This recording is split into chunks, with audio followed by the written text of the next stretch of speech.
नमस्कार, मैं हूं सैयद सुहेल और आप देख रहे हैं ये भारत की बात है। होगी देश की हर बात, दिखाएंगे आपको देश और दुनिया की तमाम बड़ी खबरें। लेकिन उम्मीद करते हैं आप सभी पूरी तरह से स्वस्थ होंगे, फिट होंगे और सेहतमंद होंगे। आइए बात करते हैं आज की सबसे पहले सबसे बड़ी खबर की। आज हम आपको बताएंगे, ये भारत की बात है में सबसे पहले हिंदू पक्ष ने पहली लड़ाई जीत ली है। अब आपके जहन में सवाल चल रहा होगा, पहली लड़ाई जीत ली है तो क्या जो ज्ञानव्यापी में शिवलिंग है उसे शिवलिंग कह दिया है कोर्ट ने? क्या इस पर फैसला आ गया है? तो यह आपको बताऊंगा। जो फव्वारा और शिवलिंग की बहस थी उस मामले में आखिर हुआ क्या है, क्या कोर्ट में उस मामले में फैसला आया है? एक बात। दूसरी बात आपको बताऊंगा कि इस फैसले के बाद मुस्लिम पक्ष का क्या कहना है। मुस्लिम पक्ष आखिर किसे कह रहा है बिकाऊ, वो किसे कह रहा है सब बिके हुए हैं, ये आपको बताऊंगा। और बताऊंगा असदुद्दीन ओवैसी ने इस फैसले के बाद क्या कहा है। साथ ही आपको बताऊंगा अब मुस्लिम पक्ष आगे क्या करने वाला है और हिंदू पक्ष का एक्शन क्या होगा। अगली बड़ी खबर होगी, आज कांग्रेस के ट्विटर हैंडल से एक ट्वीट किया गया। राहुल गांधी भारत जोड़ो यात्रा पर हैं और उस ट्वीट में आरएसएस की हाफ पैंट में आग लगाकर ट्वीट किया गया। बीजेपी कह रही है राहुल गांधी भारत जोड़ो यात्रा पर हैं, लेकिन आरएसएस की हाफ पैंट में आग लगाकर तस्वीर साझा करना यानी आग लगाना है। आरएसएस के खिलाफ नफरत जो कांग्रेस के अंदर है वो नजर आ रही है। राहुल गांधी एक तरफ तो कह रहे हैं भारत जोड़ो, दूसरी तरफ पार्टी आग लगाने पर आमादा है। इस पर कैसे वार पलटवार हो रहा है? क्यों राहुल गांधी को आरएसएस से नफरत है? क्यों आरएसएस ने कहा कि राहुल के बाप दादा आरएसएस को खत्म करने में लगे थे, लेकिन आपको बताऊंगा कि आरएसएस को आज तक खत्म क्यों नहीं किया जा सका है। अगली बड़ी खबर होगी प्रधानमंत्री मोदी की श्वेत क्रांति। यह श्वेत क्रांति ऐसी जिसने दुनिया के बड़े बड़े देशों को पछाड़ दिया। अमेरिका जैसा मुल्क मोदी के श्वेत क्रांति के आगे कहीं पीछे छूट गया है। क्या है ये श्वेत क्रांति? और प्रधानमंत्री ने आज एक भैंस का किस्सा सुनाया। कौन सी वो भैंस है और क्या उसकी खासियत है ये आपको बताऊंगा। आखिरी बड़ी खबर होगी, शंकराचार्य स्वामी स्वरूपानंद सरस्वती जी ने आज समाधि ले ली। उनकी समाधि की तस्वीरें आपको दिखाऊंगा और कैसे शंकराचार्य की समाधि बनाई गई, कैसे ली जाती है समाधि, ये भी आपको बताएंगे। शुरुआत कर रहा हूं आज की सबसे बड़ी खबर के साथ। सबसे बड़ी वो खबर जिस पर पूरे देश की नजर थी। हिंदू पक्ष ने पहली लड़ाई ज्ञानव्यापी की जीत ली है। ज्ञानव्यापी, ये आप देख रहे हैं ज्ञानव्यापी मस्जिद, और इस मस्जिद परिसर में ही दरअसल श्रृंगार गौरी है जिस पर आज फैसला आया है। अगली तस्वीर दिखाइए। आपके जहन में एक सवाल चल रहा होगा, ये जो शिवलिंग है, शिवलिंग के सर्वे की तस्वीर मैं आपको दिखा रहा हूं। ये जो शिवलिंग है, इस शिवलिंग पर आखिर क्या हुआ? इस शिवलिंग पर कोर्ट ने क्या फैसला दिया है? इस शिवलिंग का क्या होगा? ये फव्वारा है शिवलिंग, इसके भविष्य का क्या होगा ये भी आपको बताऊंगा। लेकिन आज वकील कोर्ट में पहुंचे, ये वो तस्वीरें मैं आपको दिखा रहा हूं। ये वकील आज कोर्ट में पहुंचे, उस वक्त की तस्वीरें आप देख पा रहे हैं। लेकिन आपको बताऊं कि इन वकीलों के कोर्ट पहुंचने के बाद कोर्ट में सुनवाई शुरू हुई। सिर्फ 62 लोग ही कोर्ट में मौजूद हो सकते थे। और देख रहे हैं तस्वीरें आप कोर्ट पहुंचने के बाद। ग्राफिक दीजिए बैक टू बैक। कोर्ट में क्या हुआ ये मैं आपको दिखा रहा हूं। कोर्ट में क्या हुआ ये तस्वीरें इस वक्त आप देख रहे हैं। कोर्ट परिसर के अंदर श्रृंगार गौरी को लेकर दरअसल याचिका थी, उस याचिका पर सुनवाई हुई। याचिका में पूजा करने की मांग की गई कि पूजा की इजाजत दी जाए। मुस्लिम पक्ष की याचिका पर सुनवाई न करने की मांग हुई। मुस्लिम पक्ष की याचिका पर सुनवाई हुई और 24 अगस्त को दोनों पक्ष की बहस पूरी हो गई थी। अब देखिए हुआ क्या कोर्ट में। ये जो बात मैं आपको बता रहा हूं ये कहीं और आपको नहीं पता चलेगी कि आखिर कोर्ट में दोनों पक्षों की दलीलें पहले क्या थीं, जिसके बाद फैसला सुरक्षित रखा गया। देखिए, मुस्लिम पक्ष ने कहा ज्ञानव्यापी मस्जिद जो है वो वक्फ की संपत्ति है। मुस्लिम पक्ष का कहना था अदालत को इसमें सुनवाई का अधिकार नहीं है क्योंकि ये वक्फ की प्रॉपर्टी है। सिर्फ वक्फ ट्रिब्यूनल ही इस केस को सुन सकती है, देख सकती है। मुस्लिम पक्ष ने कहा 1883 का दस्तावेज भी कोर्ट में पेश कर दिया है। हिंदू पक्ष ने कहा मुस्लिम पक्ष के दस्तावेज फर्जी हैं, उन्होंने कहा पेश दस्तावेज बिंदु माधव मंदिर के हैं और ज्ञानव्यापी कहीं से भी मस्जिद नहीं है। साथ ही साथ ज्ञानव्यापी मंदिर का ही हिस्सा है। दरअसल 1991 उपासना स्थल कानून भी इस पर लागू नहीं होता है। तो ये आखिरी दलीलें थीं। ये सारी दलीलें सुनने के बाद जज साहब ने कहा मुस्लिम पक्ष की याचिका खारिज की जाती है। यह केस दरअसल सुनने लायक है। केस वर्शिप एक्ट के तहत नहीं आता है। ये श्रृंगार गौरी पूजा पर सुनवाई जारी रहेगी। 22 सितंबर को इस मामले में अगली सुनवाई होगी। तो कोर्ट का यह फैसला आया और सबसे पहले इस फैसले के बाद कोर्ट का जो ऑर्डर है वो आपको दिखाने जा रहा हूं। जज साहब का ऑर्डर, जिला जज का, ये आप देख रहे हैं डॉक्टर अजय कृष्ण विश्वेश्वर, ये उनका ऑर्डर है। 26 पन्नों का ऑर्डर आया है, फैसला आया 26 पन्नों का। उसके बाद इस फैसले के बाद जश्न शुरू हो गया। तस्वीर दिखाइए जरा, ये आप देख रहे हैं दिवाली मनाई जाने लगी। काशी की तस्वीरें मैं आपको दिखा रहा हूं। जश्न हो रहा है, दिवाली मनाई जा रही है। ढोल नगाड़ों की गूंज वाराणसी में सुनाई दे रही थी, बैंड बाजा सुनाई दे रहा था। लोगों में इस कदर जश्न और खुशी थी क्योंकि लोग लंबे वक्त से इस लड़ाई को लड़ रहे हैं, दोनों पक्ष के ही। अगली तस्वीर दिखाइए जरा। उसके बाद ये आप देख रहे हैं जो वकील जो याचिका करता थे वो एक दूसरे को मिठाई खिला रहे हैं। कोर्ट से निकलने के बाद एक दूसरे को मिठाई खिलाई गई, वकीलों को फूलों की माला पहनाई गई। वो तस्वीरें आप देख रहे हैं। कोर्ट में क्या हुआ आप जरा सुनिए। हरिशंकर जैन क्या कह रहे हैं जो मुख्य याचिका करता थे, असदुद्दीन ओवैसी इस फैसले पर क्या कह रहे हैं, दोनों को सुनिए। ऐतिहासिक फैसला रहा है, हिंदुओं की जीत हुई है। मैं बाबा भोलेनाथ को फैसला सुनाने बताने जा रहा हूँ, उनसे आशीर्वाद लेके आगे बात करूंगा। बहुत अच्छा आदेश हुआ है, आदेश मील का पत्थर है और इस आदेश के बाद आगे का केस जो होगा उसका मार्ग प्रशस्त हो गया है। अब पूरे केस की सुनवाई होगी और उन सारी बातों पर गवाही देगी। मेरा मानना यह है कि ये जो आज ऑर्डर आया है इससे देश में अब बहुत से चीज़ें शुरू हो जाएंगी। तो ये हर जगह पर एक डिस्टेबलाइजिंग इफेक्ट पैदा हो जाएगा। तो ये हम तो उम्मीद कर रहे थे कि कोर्ट इस तरह के इश्यूज को, जैसे अंग्रेजी में कहते हैं कि they will nib it in its but, मगर अब लगता है कि इस तरह का लिटिगेशन अगर आगे बढ़ेगा तो फिर ये उसी रास्ते पर जा रहा है जो बाबरी मस्जिद का लीगल इशू गया था। विजय हमारे 7-11 जो उनका खारिज हो गया है और मुकदमा 22 तारीख को हमारे कहने का मतलब कि हमारी विजय हो गई है, हमारी हिंदू समाज की विजय है। और यह विजय काशी विश्वनाथ के शिलान्यास में यह बीजारोपण का दिन है और निश्चय हमारी विजय हो गई। बहुत गौरवशाली दिन है हिंदू समाज के लिए। इंतजामिया कमेटी की तरफ से ये दरखास्त पड़ी थी कि जो मुकदमा दाखिल हुआ है वो चलने योग्य नहीं है। अब तो मुकदमा चला न, अब चलेगा मुकदमा, देखा जाएगा। अभी तो मैं अब समय लगेगा, कई साल लगेगा पता नहीं, कौन जाने।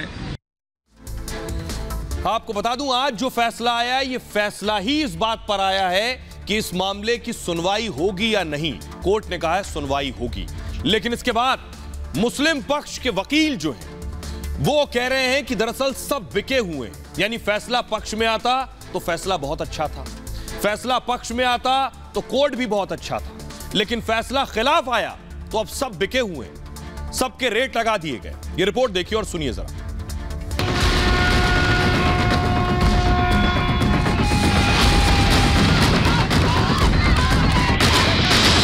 सब लोग बिक जाओ, हमारे हाथ बिक गई। ये फैसला, ये ऑर्डर उनका न्यायोचित नहीं, फैसला नहीं, ऑर्डर। 7-11 ऑर्डर को उन्होंने आज एडिशनल डिस्ट्रिक्ट जज ने कहा है ये जो आज ऑर्डर आया है इससे देश में अब बहुत से चीजें शुरू हो जाएंगी। एक कहावत है, मीठा मीठा गप गप और कड़वा कड़वा थू थू। देश की अदालत ने ज्ञानव्यापी पर फैसला सुनाया तो ओवैसी से लेकर मुस्लिम पक्ष के वकील तक आग बबूला हो गए। फैसला पक्ष में नहीं आया तो सबकी बोली लगा दी, सबको बिका हुआ बता दिया। कोर्ट से संसद तक सबका रेट तय कर दिया गया। सुनिए मुस्लिम पक्ष के वकील मेराजुद्दीन को। आनंद था, आनंद 7-11 पर था कि ये केस इसलिए नहीं है, यहाँ नहीं सुना जाएगा, यहाँ इसका विचार नहीं किया जा सकता। इस पर हमारी एप्लीकेशन पड़ी थी, उसी एप्लीकेशन में बहस हुई, वो आज हमारी एप्लीकेशन रिजेक्ट कर दी गई। अब आपका अगला कदम क्या होगा? अगला कदम हमारा होगा, हम इसके आगे जाएंगे हाई कोर्ट, अपील करेंगे इस ऑर्डर पर। ये कोई फाइनल ऑर्डर तो है नहीं, ये तो एक तो एप्लीकेशन का ऑर्डर डिस्पोजल था। यानी कि अब इसके बाद आप सीधा इलाहाबाद हाईकोर्ट जाएंगे, हाईकोर्ट जाएंगे भी। हाईकोर्ट जाएंगे। अच्छा, एक बात बताइए, ये जो फैसला आया है, क्या इस जैसे आप लोगों ने 1991 के कानून का हवाला देते हुए इसे पूछनीयता पर सवाल उठाया था, तो क्या ये जज साहब ने इसको नहीं माना? अब पार्लियामेंट का फैसला है, पार्लियामेंट के फैसले को नहीं माना जाए, इसका मतलब है कि आपका ही न्यायपालिका आपकी है, पार्लियामेंट आपका है, आप पार्लियामेंट में बनाएंगे, ऑर्डर बनाएंगे, कॉन्स्टिट्यूशन पास करेंगे, उसके बाद कह देंगे नहीं हम नहीं मानेंगे, सब लोग बिक जाओ हमारे हाथ। क्या बिक गई? जो जज है वो क्या फैसला दे रहे हैं? क्या आपको लग रहा है कि नहीं, उनका फैसला ही ऐसा है, ऑर्डर ही उनका ऐसा है। फैसला न्यायोचित नहीं लग रहा? नहीं, ये फैसला, ये ऑर्डर उनका न्यायोचित नहीं, फैसला नहीं, ऑर्डर।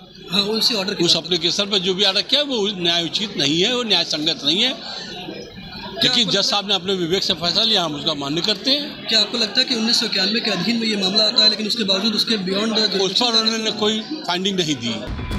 बैरिस्टर ओवैसी ने भी जिला जज और उनके फैसले पर सवाल खड़े कर दिए। इस फैसले के खिलाफ वो अपील करेंगे हाई कोर्ट में, और 711 का ऑर्डर को उन्होंने आज एडिशनल डिस्ट्रिक्ट जज ने कहा है कि ये जो आज ऑर्डर आया है, इससे देश में अब बहुत सी चीजें शुरू हो जाएंगी। और आइए अब आपको दिखाने जा रहे हैं, मुस्लिम पक्ष के वकील को आपने सुन लिया जो कह रहे हैं सब बिके हुए। आगे की तैयारी ये मुस्लिम पक्ष की कि वो हाई कोर्ट में अपील करेंगे इस फैसले के खिलाफ, इस फैसले को चुनौती देंगे हाई कोर्ट में। आइए हाई कोर्ट में क्या कुछ होगा, क्या इस फैसले पर रोक लग जाएगी, क्या कुछ हो सकता है, ये आपको बताने जा रहा हूं। देखिए, जिला कोर्ट ने आज अपना फैसला सुनाया है डिस्ट्रिक्ट कोर्ट ने। मुस्लिम पक्ष क्या करेगा, इस फैसले के खिलाफ हाई कोर्ट में जाएगा। मुस्लिम पक्ष वर्शिप एक्ट की बात बार बार कर रहा है। वर्शिप एक्ट के तहत उनका कहना है फैसला नहीं हो सकता, और वर्शिप एक्ट पर हाई कोर्ट में अपील की जा सकती है। कानून कहता है 1947 से पहले की स्थिति नहीं बदलेगी, लेकिन हिंदू पक्ष कहता है 47 से पहले, और 47 तक ये मंदिर था या मस्जिद थी, पहले तो उस स्थिति का पता लगाइए, तब वर्शिप एक्ट इस पर लागू करिए। धर्म स्थल उसी स्थिति में रहेगा जिसमें वो है, ये वर्शिप एक्ट कहता है। MIM ने कहा है कि आगे की रणनीति पर वो फैसला करेंगे, और हिंदू पक्ष वर्शिप एक्ट को ही अपना हथियार बता रहा है। हाई कोर्ट में आगे की लड़ाई वर्शिप एक्ट पर हो सकती है। आइए अब मैं आपको सुनवाता हूं, सुनिए जरा मुस्लिम धर्मगुरु क्या कह रहे हैं इस मामले में। इसके खिलाफ रिवीजन जाएंगे भाई, हाई कोर्ट जाएंगे, कहता रहा हूँ कितना बोला जाएगा। और ऑर्डर कॉपी सर कब तक मिलेगी? अभी अब जब मिल जाए, कल अप्लाई करेंगे, जब मिल जाएगी तो देखा जाएगा। अभी जब तक ऑर्डर नहीं पढ़ लेते हम कुछ नहीं बता सकते, जब तक ऑर्डर नहीं पढ़ लेंगे हम कुछ नहीं कर सकते, पर हमारा कोई कमेंट नहीं है। एक्सपर्ट्स को ये बात तय करनी होगी कि जो कुछ भी सुप्रीम कोर्ट ने 1991 के एक्ट के सिलसिले में कहा था वो कहाँ तक स्टैंड करता है, और अगर स्टैंड करता है तो उसके बावजूद भी इस किस्म से बातें क्यों कही जा रही हैं। ज्ञानवापी मस्जिद बनारस के ताल्लुक से ज़िला कोर्ट ने जो फैसला दिया है, उस फैसले पर हमें बहुत कुछ नहीं कहना है, सिर्फ इतना कहना है कि कोर्ट का फैसला है वो हमें मंजूर है, मगर हम इनके फैसले को आगे चैलेंज करेंगे और हाई कोर्ट में चैलेंज करेंगे, और जहां तक मुमकिन हो सकेगा मस्जिद की पैरवी में मुकम्मल तरीके से, बाज़ाब्ता तरीके से, पूरी ताकत और क़ुव्वत के साथ लड़ाई लड़ी जाएगी, कानूनी लड़ाई लड़ी जाएगी, और कानून की जितनी भी कोशिशें हो सकती हैं वो तमाम ताकतों का इस्तेमाल किया जाएगा। ज्ञानवापी का मामला हो या बाबरी मस्जिद का मामला हो, हम अदलिया का एहतराम करते हैं, मगर इसके अंदर ये मामलात जो हैं, मैं इस मामलात को अदालत के बाहर हल करना ज़्यादा बेहतर समझता हूँ। तो हम यही चाहते हैं कि कोर्ट इंसाफ करे, और कोर्ट का इंसाफ करना पूरे दुनिया के लिए जो है हमारा देश जाना जाता है। ऐसा फैसला हो कि इतिहास में लिखा जाए कि हाँ हमारे देश का फैसला जो है सबका जो है ख्याल रखा जा रहा है, सबका सम्मान रखा जा रहा है। अब आपको आइए बताते हैं कि ये जो आज आदेश आया है कोर्ट का, ये आदेश किस मामले में आया है। ज्ञानव्यापी में, ये आप देख रहे हैं ज्ञानव्यापी के अंदर है श्रृंगार गौरी। ये जो आदेश आया है आज, ये श्रृंगार गौरी से जुड़ा है। जरा नजदीक से दिखाइए आकर, ये श्रृंगार गौरी का जो है आप देख रहे हैं, अगली तस्वीर दिखाई। श्रृंगार गौरी की दरअसल पहले पूजा होती थी, उसके बाद इस पर पाबंदी लगा दी गई। ये है मस्जिद परिसर के अंदर दीवार, और इस श्रृंगार गौरी पर आज आदेश आया है कि इसकी सुनवाई होगी। अगली तस्वीर दिखाई जरा, ये देख रहे हैं मस्जिद परिसर के अंदर की दीवार है। आइए आपको बताता हूं ये श्रृंगार गौरी है क्या। इस मामले में कोर्ट में आज जो हुआ, कोर्ट ने आदेश दिया कि इसकी पूजा की जाए, यानी फिर से इजाजत दी जाए। इस पर अब सुनवाई होगी, दी जाए या नहीं। देखिए जरा, ये आप देख रहे हैं अंदर तस्वीर श्रृंगार गौरी की मैं आपको दिखा रहा हूं। 9 गौरी में एक है श्रृंगार गौरी, और श्रृंगार और सौंदर्य की देवी कहलाती हैं ये श्रृंगार गौरी। चैत्र नवरात्रि की चतुर्थी को इनकी पूजा की जाती है। शादीशुदा महिलाएं श्रृंगार गौरी को सिंदूर चढ़ाती हैं। दरअसल श्रृंगार गौरी ज्ञानव्यापी मस्जिद परिसर में ही मौजूद है। श्रृंगार गौरी मस्जिद की दीवार जो है उसी दीवार पर सटा हुआ है। दावा यह है कि 1992 से पहले यहां रोजाना पूजा होती थी, यानी बाबरी विध्वंस से पहले यहां पूजा की जाती थी और उसके बाद सरकार ने पूजा पर पाबंदी लगा दी। अभी साल में एक बार ही इसकी पूजा होती है। 18 अगस्त 2021 को एक याचिका लगाई गई थी श्रृंगार गौरी से जुड़ी। रोजाना श्रृंगार गौरी की पूजा की मांग की गई थी इसी जगह की। 26 अप्रैल को वाराणसी सिविल कोर्ट का आदेश आया इस मामले में। ज्ञानव्यापी मस्जिद परिसर में सर्वे का आदेश दिया गया। यह सर्वे की रिपोर्ट थी और सर्वे की रिपोर्ट उसके बाद जिला कोर्ट में रखी गई। श्रृंगार गौरी की वीडियोग्राफी का भी आदेश दिया गया था। दिल्ली की राखी सिंह इसकी मुख्य याचिकाकर्ता है इस मामले में, और 4 महिला याचिकाकर्ता बनारस की रहने वाली हैं। आइए अब तस्वीरें मैं आपको दिखाता हूं, उन महिलाओं की तस्वीर दिखाता हूं जिन महिलाओं की याचिका पर आज कोर्ट ने आदेश सुनाया है। वो 5 महिलाएं कौन है ये आप देख रहे हैं। ये हैं वो याचिकाकर्ता महिलाएं जिन्होंने श्रृंगार गौरी में पूजा की इजाजत मांगी थी, जिनकी याचिका पर ही आज कोर्ट ने फैसला सुनाया। देखिए उनका स्वागत किया गया। ये आप तस्वीरें देख रहे हैं कोर्ट परिसर के बाहर की तस्वीर। अगली तस्वीर दिखाइए जरा, ये आप देख रहे हैं एम्बियंस दीजिए इसका। उसके बाद कोर्ट परिसर के बाहर नारे लगने लगे, मिठाई खिलाई जाने लगी। ये तस्वीरें आप देख रहे हैं। मंजू व्यास को आपको सुनवाता हूं जो याचिका करता है, उनकी खुशी सुनिए जरा। मंजू व्यास गाना गाकर अपनी खुशी का इजहार कर रही है। पूर्णा भैरव बाबा रहा न कोई बाकी, कि बम बम बोल रहा है काश, बम बम बोल रहा है काश। हर हर महादेव, बोलो श्रृंगार गौरी माता की जय। बम बम बोल रहा है काश, बम बम बोल रहा है बाबा रहा न कोई बाकी, कि बम बम बोल रहा है काश, बम बम बोल रहा है काश, बम बम बोलना भैरव बाबा रहा न कोई बाकी। तो याचिकाकर्ता महिलाओं को आपने सुन लिया, उनकी खुशी। अब सियासतदानों को सुनिए जरा। गिरिराज सिंह क्या कह रहे हैं, केशव प्रसाद मौर्य क्या कह रहे हैं, केसी त्यागी क्या कह रहे हैं, सुनिए। कानून पर मुझे भरोसा है, क्योंकि हम कहाँ जाएंगे। मेरे लिए मक्का मदीना तो है नहीं, हमारे लिए तो सब कुछ यही काशी मथुरा अयोध्या ही है। तो हम यहाँ छोड़ करके कहाँ जाएंगे। लेकिन कानून को भी हम सम्मान करते हैं कानून के साथ। न्यायालय ने इस सुनवाई को सुनने योग्य मानना है, इसका मैं स्वागत करता हूँ। लेकिन सभी पक्षों से मैं यह जरूर अपील करूंगा, इस फैसले का मैं भी स्वागत करता हूँ, सब लोग स्वागत करें। कोर्ट अगर कह रहा है कि हमें इस मामले की सुनवाई करनी चाहिए तो ये बड़ा वेलकम बात है, क्योंकि दोनों ही पक्षों को मौका मिलेगा अपनी बात रखने का भी, और दोनों ही पक्ष अपनी बात जो है एक तरह से कानून के दायरे में करके जो है न्यायपूर्वक बात कर सकते हैं। तो ये बहुत अच्छी बात है। अदालत के सभी फैसले हमें मंजूर हैं, इस पर राजनीति करना उचित नहीं। ज्ञान व्यापिका के संबंध में जो याचिका सुनने के योग्य मानी गई है, ये एक शुरुआत है आगे की। एक हमारे विरोधी पक्ष की याचिका निरस्त हुई है और इस याचिका को सुनने के योग्य माना गया है। इस पर हमें प्रसन्नता व्यक्त करनी है और आनंद लेना है। माननीय न्यायालय के निर्णय का सम्मान करते हैं, स्वागत करते हैं, और उत्तर प्रदेश और देश में बहुत लोग आज प्रसन्न हैं।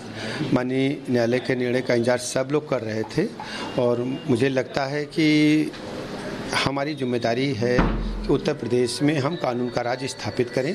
जहां ये सिद्ध हो गया है कि वहां एक हिस्सा मंदिर का है, वहां जाकर पूजा कर सकते हैं कि नहीं कर सकते हैं, यही करना होगा इसी पर, इससे सीमित है, इससे आगे कुछ नहीं है। अब एक सवाल ये कि आप भी सोच रहे होंगे कि आखिर एक कानून का बार बार हवाला दिया जा रहा था, 1991 worship act, 1991 places and worship act, वो आखिर क्यों नहीं लागू हुआ? उसका शोर चारों तरफ था। असदुद्दीन ओवैसी भी 1000 बार बोल चुके थे इस कानून की वजह से सुनवाई नहीं हो सकती। तो आखिर इस कानून का के होते हुए क्यों कोर्ट ने कहा कि इस मामले में सुनवाई हो सकती है, ये आपको बताता हूं। श्रृंगार गौरी विवाद उपासना स्थल कानून पर दरअसल टिका हुआ था। मुस्लिम पक्ष बार बार इस कानून की दुहाई दे रहा था। श्रृंगार गौरी ज्ञानव्यापी मस्जिद परिसर में ही है। हिंदू पक्ष का दावा कि मंदिर तोड़कर मस्जिद बनाई गई, मुस्लिम पक्ष का दावा कि मस्जिद वक्फ की जमीन पर बनी। इसी दलील पर उपासना स्थल कानून लागू न होने का दावा किया गया, क्योंकि दलीलें थी कि मंदिर तोड़कर मस्जिद बनी। कोर्ट के मुताबिक उपासना स्थल कानून इसके ऊपर लागू नहीं होता है। साल 1991 में धार्मिक स्थल कानून लाया गया था और तब राम मंदिर विवाद अपने चरम पर हुआ करता था।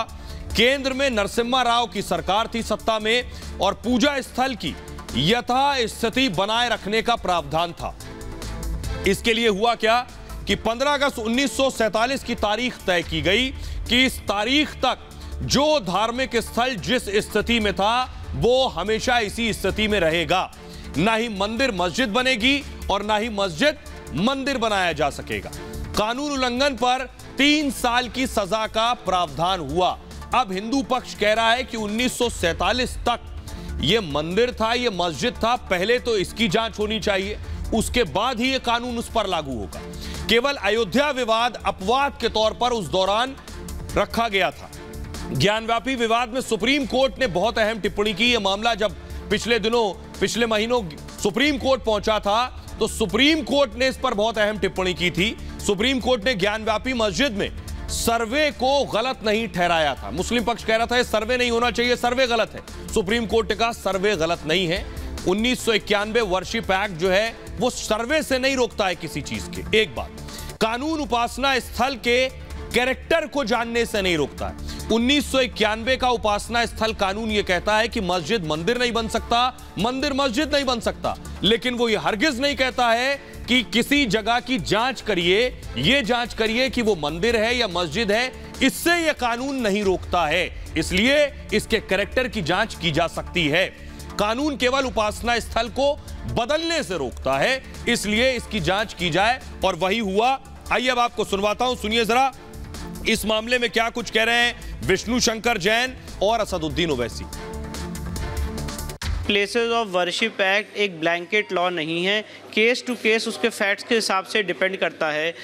15 अगस्त 1947 से पहले, 15 अगस्त 1947 के बाद इस पर्टिकुलर केस में इसका धार्मिक स्वरूप एक हिंदू मंदिर का था और यहाँ पे तो नवंबर 1993 तक हिंदू समाज के लोग यहाँ पे पूजा करते चले आ रहे हैं। इसलिए हमारा ऐसा मानना है, हमारा ऐसा कहना है कि प्लेसेस ऑफ वर्शिप एक्ट यहाँ पे हमारे पक्ष में अप्लाई होता है और प्लेसेस ऑफ वर्शिप एक्ट से केस बार्ड नहीं है। और यही बात आज honourable mister justice A.K. Vishweshwar साहब ने, जो डिस्ट्रिक्ट जज साहब है, उन्होंने भी यही बात आज कही अपने जजमेंट में। हर कोई जाकर ये कहेगा कि नहीं 15 अगस्त 1947 से पहले से हम यहाँ पर थे, तो फिर 1991 का जो places of religious worship act है वो तो उसका मकसद ही फेल हो जाता है, क्योंकि 91 का एक्ट इसलिए बनाया गया था ताकि इस तरह के कॉन्फ्लिक्ट जो है वो हमेशा के लिए ख़त्म हो जाए। मगर आज के ऑर्डर के बाद ऐसा लगता है कि फिर अब ये लिटिगेशन शुरू हो जाएगा इन तमाम इश्यूज़ के ऊपर और हम दोबारा 80 और 90 के दहे में वापस जा रहे हैं। फिर अब आपके जहन में सवाल होगा कि ज्ञानव्यापी पर आज आदेश आ गया, फैसला आ गया, तो शिवलिंग के मामले में क्या हुआ? इस शिवलिंग को लेकर जो बहस चल रही थी, मुस्लिम पक्ष कह रहा था ये फव्वारा है, हिंदू पक्ष कह रहा था ये फव्वारा नहीं है, शिवलिंग है। इस शिवलिंग का आखिर क्या हुआ? इस मामले में कोर्ट ने क्या कहा? अब हिंदू पक्ष क्या करेगा? ये आपको बताने जा रहा हूं कि आखिर ये कैसे साबित होगा कि ये शिवलिंग ही है। तो आपको बताऊं, आज जो फैसला आया है, जो आदेश आया है, वो श्रृंगार गौरी के मामले में आया है। उसका इस शिवलिंग से कोई ताल्लुक नहीं है, पहली बात। दूसरी बात कि श्रृंगार गौरी के याचिका पर पूरे ज्ञानव्यापी का सर्वे का आदेश दिया गया था, तो ज्ञानव्यापी के सर्वे में यह शिवलिंग निकला है। अभी सुनवाई होगी सिर्फ श्रृंगार गौरी पर। अब हिंदू पक्ष शिवलिंग को लेकर, पूरे ज्ञानव्यापी को लेकर दूसरी याचिका डालेगा और कहेगा एएसआई सर्वे और कार्बन डेटिंग की मांग करेगा। एएसआई मतलब भारतीय पुरातत्व सर्वेक्षण विभाग, जिसे आप अंग्रेजी में आर्कियोलॉजिकल सर्वे ऑफ इंडिया भी कहते हैं। मंजूरी पर पुरातत्व विभाग की टीम, अगर कोर्ट ने मंजूरी दे दी कि ठीक है एएसआई से सर्वे करवाइए, तो एएसआई की टीम जाएगी फिर से ज्ञानव्यापी में, शिवलिंग और मंदिर से जुड़े यहां सबूत जुटाएगी, क्योंकि अभी तो वीडियोग्राफी हुई है, उसके बाद एएसआई जांच करेगी। कोर्ट एएसआई से सर्वे रिपोर्ट पेश करने को कह सकता है। एएसआई जाएगी तो सर्वे रिपोर्ट तैयार करेगी, फिर वो कोर्ट में पेश करेगी। ज्ञानव्यापी को लेकर अब एएसआई क्या करती, ज्ञानव्यापी को लेकर बहुत दिलचस्प है, इसे ध्यान से सुनिएगा। कार्बन डेटिंग की मांग भी संभव है कि इसकी कार्बन डेटिंग हो। कार्बन डेटिंग से होता क्या है, कार्बन डेटिंग के जरिए आयु का पता चलता है, यानी ये शिवलिंग कितना पुराना है, ये ज्ञानव्यापी कितनी पुरानी है, ये पता चलेगा कार्बन डेटिंग के जरिए। अब कार्बन डेटिंग क्या होता है, मानव से लेकर यानी इंसान से लेकर वनस्पति पेड़ पौधों तक सभी की उम्र का पता चलता है इस कार्बन डेटिंग के जरिए। कोई भी चीज जिसमें कार्बन होगा वो कितनी क्यों ना पुरानी हो, कार्बन डेटिंग के जरिए उसके उम्र का पता चल जाता है ये कितनी पुरानी है। कार्बन 12 कार्बन 14 के बीच अनुपात निकाला जाता है। कार्बन 14 के आधार पर आयु का पता चलता है कि आखिर ये कितना पुराना है। 1949 में कार्बन डेटिंग को इजाद किया गया था। यही कार्बन डेटिंग इस ज्ञानव्यापी परिसर की जाएगी और जहां कार्बन होगा पता चलेगा कितना पुराना ये इमारत है, ये शिवलिंग कब का है, सब कुछ पता चल जाएगा कार्बन डेटिंग से। शिकागो विश्वविद्यालय में यह तकनीक तैयार हुई थी कार्बन डेटिंग की, और विलियम लिबी और उनके साथियों को इस विधि का श्रेय दिया जाता है, ये कार्बन डेटिंग टेक्निक का। लिबी को आपको बताऊं 1960 में 1960 में रसायन विज्ञान में नोबेल दिया गया था इस कार्बन डेटिंग के लिए, नोबेल पुरस्कार विजेता। सबसे पहले इस तकनीक से लकड़ी की उम्र का पता चला, कोई लकड़ी से बनी हुई चीज है, कोई पुराना पेड़ है, उसके बारे में पता चला। अब जरा सुनिए जो वकील है सुधीर त्रिपाठी याचिका करता है, वो क्या कुछ कह रहे हैं।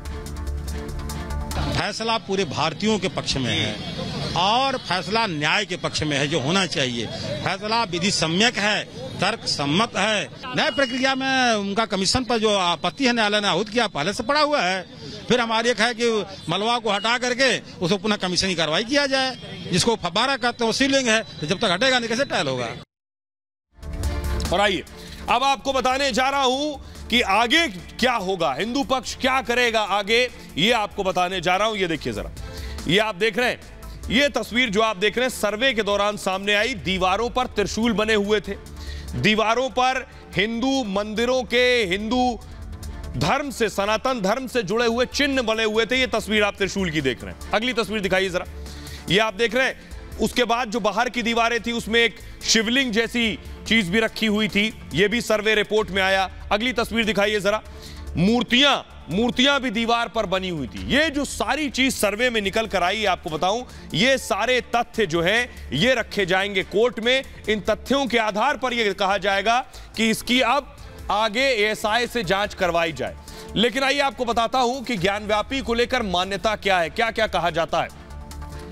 मस्जिद और मंदिर के बीच जो दावा किया जाता है कि मस्जिद और मंदिर के बीच जो है 10 फीट का कुआं है। अब कुएं से जुड़ा ताल्लुक क्या है, इसी कुएं को दरअसल ज्ञानवापी कहा जाता है, यानी ज्ञान का कुआं। कहना है कि कुएं के नाम पर ही मस्जिद बना दी गई और स्कंद पुराण में ज्ञानव्यापी कुएं का जिक्र है।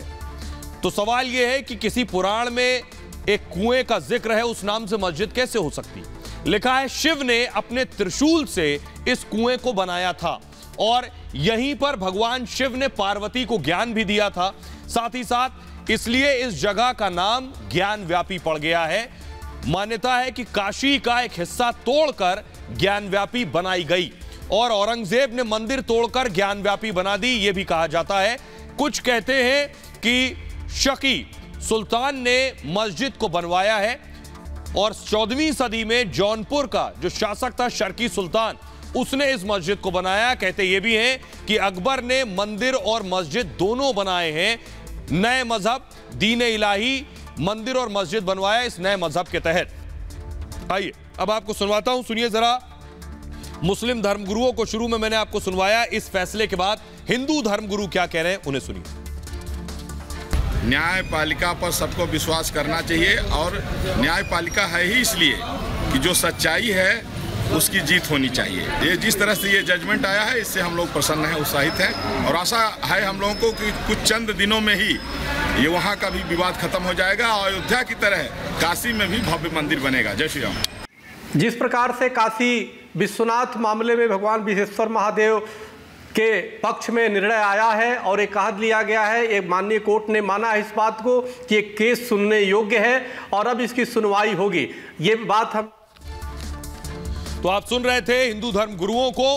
अब इस मामले की सुनवाई 22 सितंबर से शुरू होगी। श्रृंगार गौरी में पूजा की इजाजत दी जाए या नहीं, लेकिन उससे पहले मुस्लिम पक्ष हाईकोर्ट जाने की भी बात कर रहा है। खबरों में आगे बढ़ते हैं। आज की एक और बड़ी खबर है, वो ये कि भारत जोड़ो यात्रा या फिर आग लगाओ यात्रा पर राहुल गांधी है। बीजेपी सवाल पूछ रही है। राहुल गांधी भारत जोड़ो यात्रा पे हैं, अलग अलग राज्यों से होकर जा रहे हैं। केरल में मौजूद थे राहुल गांधी और तभी कांग्रेस ने एक ट्वीट किया। लेकिन उससे पहले मैं आपको दिखाऊं, कांग्रेस के निशाने पर दरअसल आरएसएस है। अगली तस्वीर दिखाइए। कांग्रेस के निशाने पर आरएसएस है। आरएसएस के लोग और न सिर्फ आरएसएस बल्कि आरएसएस के हाफ पैंट पर आज उन्होंने सवाल खड़े किए। अगली तस्वीर दिखाइए जरा।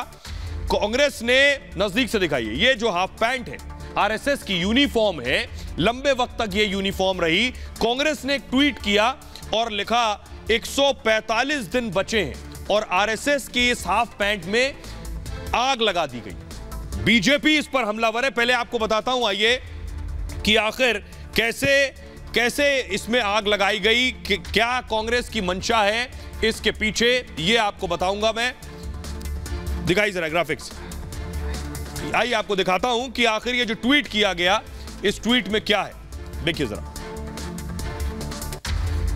ये आप देख रहे हैं कांग्रेस ने आरएसएस पर बड़ा हमला बोला और कांग्रेस ने आरएसएस पर न सिर्फ हमला बोला बल्कि एक ट्वीट किया। ट्वीट के जरिए संघ पर अटैक किया। ये ट्वीट में ये हाफ पैंट आरएसएस की लगाई गई। कांग्रेस ने आरएसएस की हाफ पैंट में इस तरह से आग लगाकर ट्वीट किया जो नीचे एक कोने से जलती हुई दिखाई दे रही। जलती हाफ पैंट के नीचे लिखा था 145 दिन बाकी हैं। दरअसल कांग्रेस का यह ट्वीट एक पोस्टर कैंपेन है, पोस्टर कैंपेन जो राहुल की भारत जोड़ो यात्रा में लगाया गया है। इतना ही नहीं, आरएसएस के बहाने बीजेपी पर भी निशाना साधा गया, जिसका मतलब है मोदी सरकार की विदाई तय है। और क्योंकि सरकार ने देश का बहुत नुकसान किया है, यह लिखा गया 145 दिन बाद देश को नफरत से मुक्ति मिलेगी, कांग्रेस ये कहना चाह रही थी। कांग्रेस ने अपने ट्विटर अकाउंट से इसे ट्वीट किया बाकायदा, जब राहुल गांधी केरल में दूसरे दिन दरअसल यात्रा पर हैं। कांग्रेस के इस ट्वीट पर बीजेपी अब आग बबूला हो गई है। आइए, आरएसएस ने भी खुलकर गांधी परिवार पर इसके बाद हमला बोला है। संबित पात्रा ने बाकायदा एक प्रेस कॉन्फ्रेंस की, उस तस्वीर के साथ तस्वीर दिखाइए जरा। संबित पात्रा ने, ये देख रहे हैं, कांग्रेस का ट्वीट लेकर संबित पात्रा ने प्रेस कॉन्फ्रेंस की और कांग्रेस पर जमकर प्रहार किया। सुनिए जरा संबित पात्रा। भारतीय जनता पार्टी आरएसएस को रिप्रेजेंट करते हुए कांग्रेस पार्टी ने ट्वीट किया है और इसमें आग जलते हुए दिखाया गया है। आगजनी का दृश्य है ये। This is nothing but instigating people for violence. यह और कुछ नहीं है मगर किस प्रकार से लोग वायलेंट हो, किस प्रकार से आगजनी हो, किस प्रकार से हत्याएं हो, उसके लिए लोगों को उकसाने का काम आज गांधी परिवार और गांधी परिवार के कहने पर कांग्रेस पार्टी ने किया है। कांग्रेस ने शायद आरएसएस को इसीलिए कहा है कि वो अपना कल्चर, भारतीय कल्चर है, भारतीय संस्कृति है, उसको अपनाएं। गांधी जी ने तो वो तमाम कपड़े जलवा दिए थे जिनका ताल्लुक विदेशों से था। तो आज जो हमारी संस्कृति है, भारत जिन कपड़ों के लिए जाना जाता है, वही कपड़े इस्तेमाल करने चाहिए। और आइए, इसके बाद आरएसएस के नेता, बीजेपी के नेताओं ने कांग्रेस पर, राहुल गांधी पर बॉम्बार्डमेंट की। कैसे हमलावर हुए ये देखिए जरा। सबसे पहले पूर्व कांग्रेसी रहे, अभी असम के मुख्यमंत्री हिमंता बिस्वा शर्मा ने लिखा, कांग्रेस का ट्वीट उनकी शर्मनाक मानसिकता को दर्शाता है। कांग्रेस पार्टी के इरादे एक बार फिर जग जाहिर हो गए हैं। भारत जोड़ो की आड़ में ये भारत तोड़ो की सियासत कर रहे हैं। देश राष्ट्रवादियों को ठेस पहुंचाने के लिए उनके इरादों को कभी माफ नहीं करेगा। अगला ट्वीट देखिए जरा। अगला ट्वीट उमा भारती ने किया। उन्होंने लिखा, धर्म के आधार पर भारत का विभाजन कांग्रेस ने करवाया है और देश में आपातकाल लगाकर लोकतंत्र की हत्या भी कांग्रेस ने ही की है। भारत के इतिहास की सबसे बड़ी मॉब लिंचिंग 1984 के सिख विरोधी दंगे थे, जिसमें कांग्रेस के नेताओं ने खुलेआम हजारों सिखों को मार डाला। यह उमा भारती ने ट्वीट किया। बैक टू बैक प्ले कीजिए अगला ट्वीट। यह तेजस्वी सूर्या ने ट्वीट किया। उन्होंने लिखा, कांग्रेस के इकोसिस्टम ने 2002 में गोधरा में 59 कार सेवकों को जिंदा जला दिया और आज एक बार फिर हिंसा का आह्वान किया है कांग्रेस ने। राहुल गांधी भारत सरकार के खिलाफ लड़ रहे हैं। कांग्रेस संवैधानिक तरीकों में भरोसा नहीं करती है। आइए, ये सारे ट्वीट, तेजिंदर बग्गा का ट्वीट है, आखिरी ट्वीट है। उन्होंने लिखा, 1984 में सिखों के गले में टायर डालकर जलाने वाले और 2002 में कार सेवक हिंदुओं को जिंदा ट्रेन में जलाने वालों से और देश उम्मीद क्या कर सकता है। यह बग्गा का ट्वीट था। आइए अब आपको सुनवाता हूं, सुनिए जरा क्या कुछ कह रहे हैं संबित पात्रा और इस मामले में क्या कुछ कह रहे हैं बघेल। सुनिए। यही वो राहुल गांधी थे जिन्होंने अपने भाषण में कहा था, कुछ महीने इंतजार करिए, आप देखिएगा पूरे हिंदुस्तान में आग लग जाएगी।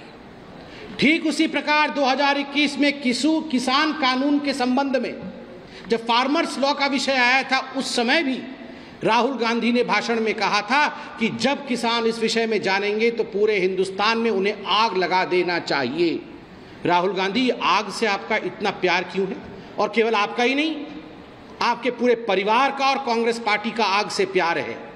सिखों के 84 के नरसंहार में जिस प्रकार से धू धू करके पंजाब जला था, जिस प्रकार से आग लगा करके आपने सिखों की मौत की थी, उनको मौत के घाट उतारा था, लगभग 5000 सिखों को आपके परिवार और आपके पिता श्री राजीव गांधी के कहने पर मार दिया गया था, आग जला दी गई थी, जिंदा जलाए गए थे लोग। ये लोग वो लोग हैं जो बताने वाले कि तू है, मैं हूं। ये उन लोगों को मारने वाले हैं जो मानव से घृणा करते हैं। ये वो लोग हैं जो पशु पक्षी से भी नीचे दर्जा के मनुष्य को देने वाले लोग हैं, इसको मानने वाले हैं। और ऐसे ही मानने वाले लोग हैं जो गांधी जी की हत्या की है। और राहुल गांधी पर आरएसएस ने हमला किया। आरएसएस ने क्या कुछ कहा ये आपको दिखाने जा रहा हूं, देखिए जरा। मनमोहन वैद ने लिखा, आरएसएस का यह बड़ा पलटवार था कांग्रेस के ऊपर, राहुल गांधी के ऊपर। लिखा और कहा, कांग्रेस ने हमेशा टारगेट किया है। मनमोहन वैद ने कहा, राहुल के बाप दादा भी कोशिश कर चुके हैं आरएसएस को खत्म करने की, लेकिन आरएसएस को आगे बढ़ने से कभी नहीं रोक पाए और यही उनके डर की सबसे बड़ी वजह है कि आरएसएस को रोक नहीं सके। हम सत्य और सिद्धांत पर चलने वाले लोग हैं और हमारे कार्यकर्ताओं ने पीढ़ी दर पीढ़ी त्याग किया है, इसलिए थोड़ा फास्ट चलाइए, इसलिए हमें समाज से इतना सम्मान मिलता है। वो लोगों को नफरत से जोड़ने का सपना पाले हुए हैं। आरएसएस का कहना है कि कांग्रेस और उनके नेता खत्म करने की कोशिश आरएसएस को करते रहे, लेकिन आज तक खत्म नहीं कर सके। आरएसएस पर पहली बार जवाहरलाल नेहरू से देखिए शुरू कर रहे हैं। पहली बार 1948 में आरएसएस पर पाबंदी लगी। महात्मा गांधी की हत्या के बाद आरएसएस पर बैन लगा था और हत्या के लिए आरएसएस को जिम्मेदार ठहराया गया। बाद में नेहरू सरकार ने इस पाबंदी को वापस ले लिया। नेहरू के बाद इंदिरा गांधी, दूसरी बार 1975 में आरएसएस पर पाबंदी इंदिरा गांधी सरकार में लगी। तब आरएसएस ने इमरजेंसी का विरोध किया था। उस दौरान आरएसएस के कार्यकर्ताओं को जेल में डाल दिया गया इंदिरा गांधी सरकार ने, लेकिन बाद में सरकार को पाबंदी आरएसएस पर वापस लेनी पड़ी। तीसरी बार देखिए 1992 में कांग्रेस के ही राज में पाबंदी आरएसएस पर लगाई गई। बाबरी ढांचा गिराने के लिए दोषी आरएसएस को ठहराया गया और 6 महीने बाद ही सरकार ने पाबंदी वापस ले ली।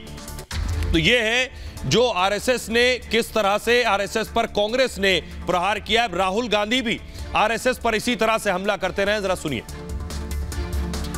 आरएसएस की जो आइडियोलॉजी है वो नॉर्थ ईस्ट पर, हर प्रदेश पर, अरुणाचल को जला रखा है, असम पर आक्रमण, असम को आरएसएस के चड्डी वाले नहीं चलाएंगे। ऐसा है कि भारत को जोड़ने का काम कोई भी करेगा तो अच्छी बात है, लेकिन जोड़ेंगे किससे? तिरस्कार से या प्रेम से? हमारे कॉमन साझी बात क्या है?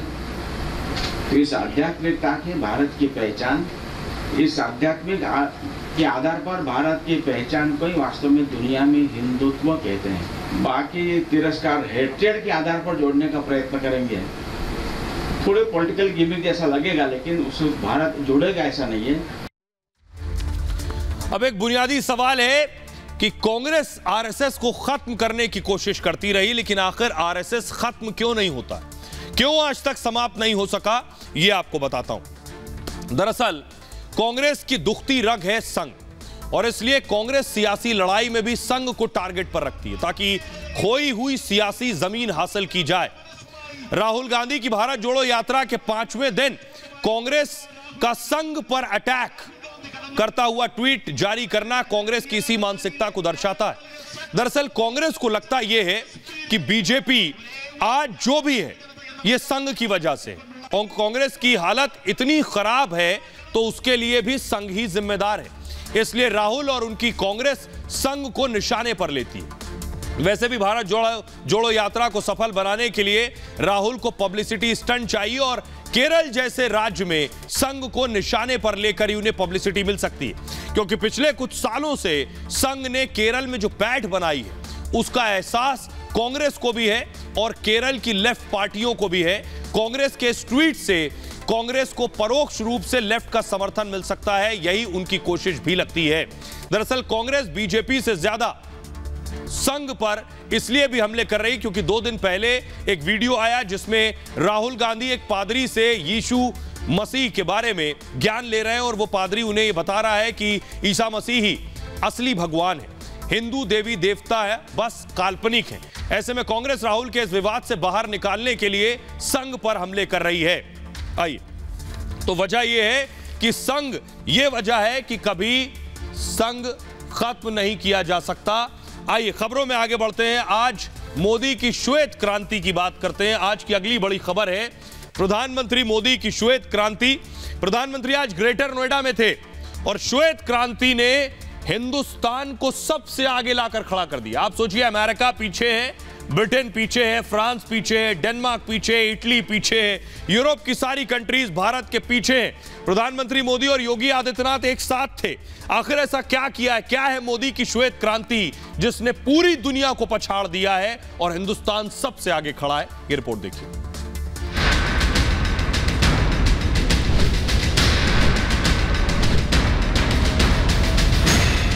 2 लाख से ज्यादा गांवों में दिन में 2 बार दूध जमा करती है और उसे ग्राहकों तक पहुंचाती है। प्रधानमंत्री मोदी ने एक बार फिर बड़े बड़े देशों को पीछे छोड़ दिया है। भारत की अर्थव्यवस्था पहले से ही तेज रफ्तार से आगे बढ़ रही है। वहीं अब श्वेत क्रांति में भी पीएम मोदी की लीडरशिप का डंका बज रहा है। आज भारत में डेयरी कोऑपरेटिव का एक ऐसा विशाल नेटवर्क है जिसकी मिसाल पूरी दुनिया में मिलना मुश्किल है। ये डेयरी कोऑपरेटिव्स देश के 2 लाख से ज्यादा गांवों में करीब करीब 2 करोड़ किसानों से दिन में 2 बार दूध जमा करती है और उसे ग्राहकों तक पहुंचाती है। बड़ी बात यह है कि भारत को नंबर 1 बनाने का क्रेडिट प्रधानमंत्री मोदी छोटे किसानों और महिलाओं को दे रहे हैं। मोदी जानते हैं कि इन छोटे छोटे किसानों के सहयोग से ही देश में दूध की धारा बह रही है। मोदी की श्वेत क्रांति की सफलता का यही मंत्र है। और आइए अब आपको दिखाते हैं हिंदुस्तान आज श्वेत क्रांति में कहां पहुंच गया, और यह सिर्फ पिछले 7-8 सालों में हुआ है। इससे पहले भारत इतना आगे कभी नहीं था। देखिए जरा, नंबर 1 पर है भारत दूध उत्पादन में। हिंदुस्तान में जितने दूध का प्रोडक्शन हो रहा है, दुनिया का कोई मुल्क उसके आसपास नहीं है। देखिए 210 मिलियन टन, 210 मिलियन टन दूध का प्रोडक्शन हो रहा है। पहले नंबर पर भारत है, और जो दूसरे नंबर पर है, पहले और दूसरे में फर्क देखिए जरा, 100 मिलियन टन है अमेरिका, और भारत 210 मिलियन टन, यानी जितना अमेरिका उत्पादन कर रहा है उसके दुगने से ज्यादा भारत प्रोडक्शन कर रहा है। पाकिस्तान है तीसरे नंबर पर, 48 मिलियन और 210 मिलियन। अब सोचिए, कोई कंपैरिजन नहीं। ब्राजील चौथे नंबर पर है, 36 मिलियन टन दूध का उत्पादन है, भारत 210। चीन 5वें नंबर पर है, यानी मिल्क प्रोडक्शन में चीन हमसे देखिए कितना पीछे, 33 million ton, Hindustan 210 million ton. रूस 32 मिलियन टन, भारत पहले नंबर पर है। Germany 31 million ton. ये सब बड़े बड़े देश देखिए कितना पीछे खड़े हैं भारत के मुकाबले। फ्रांस 26 मिलियन टन दूध के प्रोडक्शन में भारत से बहुत पीछे है। न्यूजीलैंड 9वें नंबर पर 22 मिलियन टन दूध का प्रोडक्शन है, और टर्की 10वें पायदान पर है, 21.5 मिलियन टन। भारत देखिए कहां खड़ा है। सुनिए जरा प्रधानमंत्री नरेंद्र मोदी श्वेत क्रांति पर क्या कुछ कह रहे हैं। 2014 के बाद से हमारी सरकार ने भारत के डेयरी सेक्टर के सामर्थ्य को बढ़ाने के लिए निरंतर काम किया है। आज इसका परिणाम मिल्क प्रोडक्शन से लेकर किसानों की बड़ी आय में भी नजर आ रहा है। 2014 में भारत में 146 मिलियन टन दूध का उत्पादन होता था। अब ये बढ़कर 210 मिलियन टन तक पहुंच गया है, यानी करीब करीब 44% की वृद्धि। आज पूरे विश्व में मिल्क प्रोडक्शन 2% की रफ्तार से बढ़ रहा है, जबकि भारत में इसकी रफ्तार 6% से भी ज्यादा है। तो अब सवाल यह है कि आखिर शायद आपको पता भी नहीं होगा कि भारत दूध उत्पादन में नंबर 1 है। आखिर यह सब हुआ कैसे? ऐसा क्या किया प्रधानमंत्री नरेंद्र मोदी ने 2014 के बाद कि भारत इस रेस में सबसे आगे पहुंच गया है? यह आपको बताने जा रहा हूं, और यह कैसे हुआ, कैसे किया प्रधानमंत्री ने, यह भी आपको दिखाएंगे। देखिए जरा, तो 2013-14 में 137 मिलियन टन दूध का उत्पादन था भारत में। 2013-14 में 137, और आज 210 मिलियन टन। मोदी सरकार ने 8 साल में दूध उत्पादन 44% बढ़ा दिया है, 44%। प्रधानमंत्री मोदी ने डेयरी उद्योग के लिए कई बड़े फैसले लिए। सरकार ने कई बड़ी बड़ी योजनाएं बनाई। पहली बार डेयरी पशुपालन को अलग विभाग की मान्यता दी गई। अलग विभाग बनाकर बजट को 3 गुना कर दिया गया। इससे जुड़ा छोटे किसान और महिलाओं को डेयरी उद्योग से सीधे जोड़ दिया गया। रजिस्टर्ड दूध किसानों को क्रेडिट कार्ड की सुविधा दी गई। भारत में 8 करोड़ परिवार, जी हां, 8 करोड़ परिवार दूध उत्पादन से जुड़े हुए हैं। दूध से हर साल करीब 9.5 लाख करोड़ की कमाई होती है। सोचिए, एक साल में कमाई 9.5 लाख करोड़। पिछली बार 1974 में भारत में डेयरी समिट हुई थी, और अब हुई है। तब देश में 23 मिलियन टन दूध का उत्पादन होता था, 23 मिलियन, आज 210 है। अब 48 साल बाद समिट हुई, दूध उत्पादन 220 मिलियन टन तक पहुंच गया है। देश के सभी पशुओं के लिए वैक्सीनेशन का ऐलान प्रधानमंत्री मोदी ने किया है। 13,000 करोड़ की लागत से यह वैक्सीनेशन किया जाएगा। नुकसान को कम करने के लिए पशुधन का बीमा भी किया है। सरकार ने गोबर-धन योजना को भी मंजूरी दी है। पशुपालकों से करोड़ों रुपए का गोबर भी खरीदा जा रहा है, और पशुओं की बायोमेट्रिक आइडेंटिफिकेशन भी हो रही है। आइए आपको सुनवाता हूं, सुनिए जरा प्रधानमंत्री नरेंद्र मोदी ने क्या कुछ कहा। बन्नी, एक खास किस्म की भैंस का जिक्र प्रधानमंत्री ने किया, क्या कुछ कहा, सुनिए जरा। ये बन्नी भैंस कच्छ के रेगिस्तान और वहां की परिस्थितियों से ऐसी घुल मिल गई है कि देखकर कई बार हैरानी होती है। दिन में बहुत ही भयंकर धूप होती है, बहुत गर्मी होती है, कड़क धूप होती है। इसलिए ये बन्नी भैंस रात के कम तापमान में घास चरने के लिए निकलती है। विदेश से आए हमारे साथी ये जानकर के भी चौंक जाएंगे कि उस समय बन्नी भैंस के साथ कोई उसका पालक, उसका किसान उसके साथ नहीं होता है। वो गांव के पास बने चारगांव में खुद ही जाती है। रेगिस्तान में पानी कम होता है, इसलिए बहुत कम पानी में भी बन्नी भैंस का काम चल जाता है। बन्नी भैंस रात में 10-10, 15-15 किलोमीटर दूर जाकर घास चरने के बाद भी सुबह अपने आप खुद घर चली आती है। तो प्रधानमंत्री मोदी को आप सुन रहे थे। खबरों में आगे बढ़ते हैं और अब बात स्वामी स्वरूपानंद की। ज्योतिष पीठ बद्रीनाथ और शारदा पीठ द्वारका के शंकराचार्य स्वामी स्वरूपानंद सरस्वती जी को आज वैदिक मंत्रोच्चार के बीच समाधि दी गई। साधु संतों ने वैदिक रीति रिवाज और धार्मिक कर्मकांड से समाधि संपन्न कराई। 50,000 से अधिक शिष्य, अनुयायी और श्रद्धालु आखिरी दर्शन करने पहुंचे थे। दोपहर करीब 3:45 पर पालकी से उनका समाधि यात्रा समाधि स्थल पर पहुंची, जहां पर शंकराचार्य स्वामी स्वरूपानंद की को गार्ड ऑफ ऑनर भी दिया गया। तो तस्वीरें उन्हें गार्ड ऑफ ऑनर की आप देख रहे हैं। इस दौरान बराबर रामधुन गूंजती रही। तिरंगा ओढ़कर राजकीय सम्मान के साथ उन्हें विदाई दी गई। शंकराचार्य को वैदिक मंत्रोच्चार कर समाधि स्थल पर उसके बाद बिठाया गया।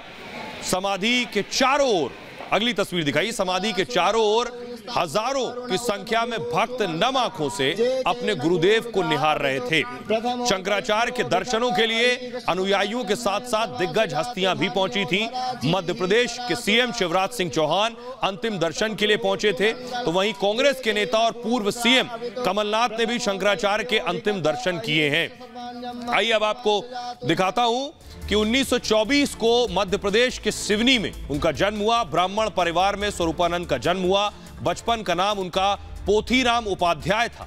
9 साल की उम्र में अपना घर छोड़ दिया था।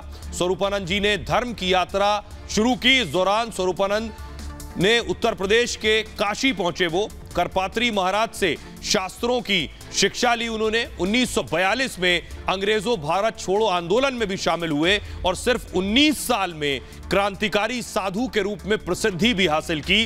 15 महीनों तक मध्य प्रदेश और उत्तर प्रदेश के जेलों में भी रहे। 1950 में स्वामी स्वरूपानंद दंडी सन्यासी बन गए और स्वामी स्वरूपानंद सरस्वती नाम से जाने जाने लगे। 1981 में स्वरूपानंद को शंकराचार्य की उपाधि मिली और 98 साल की उम्र में रविवार को उनका निधन हो गया। परमहंसी गंगा आश्रम में उन्होंने अंतिम सांस ली। और आइए अब आपको दिखाते हैं वो समाधि ले रहे हैं। उन्होंने कहां समाधि ली और कैसे वो समाधि लेंगे ये आपको दिखाने जा रहे हैं। कैसे समाधि ली जाती है, शंकराचार्य जो है वो किस तरह से समाधि लेते हैं वो दिखाते हैं आपको।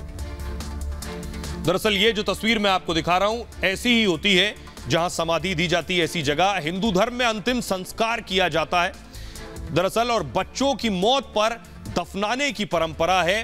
कोई संत शरीर छोड़ता है तो उसे समाधि दी जाती है। समाधि देने के 2 तरीके होते हैं दरअसल।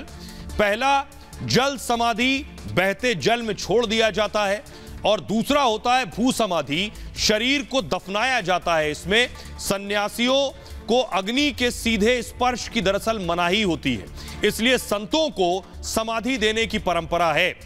भू समाधि के लिए बड़ा सा गड्ढा खोदा जाता है और उसके बाद इस गड्ढे की लंबाई, चौड़ाई और गहराई जो है 6 बाय 6 होती है। संतों की लंबाई के हिसाब से इसका साइज बड़ा या छोटा हो सकता है। इस गड्ढे को गाय के गोबर से उसके बाद लीपा जाता है अंदर से। साधु संतों का खास श्रृंगार किया जाता है समाधि से पहले। संतों की पसंद के उन्हें कपड़े पहनाए जाते हैं और महात्माओं को चंदन का तिलक भी लगाते हैं। पूरे शरीर पर भस्म लगाई जाती है और गड्ढे में शरीर को पद्मासन अवस्था में भी रखा जाता है और उसके बाद अंदर नमक का छिड़काव भी किया जाता है।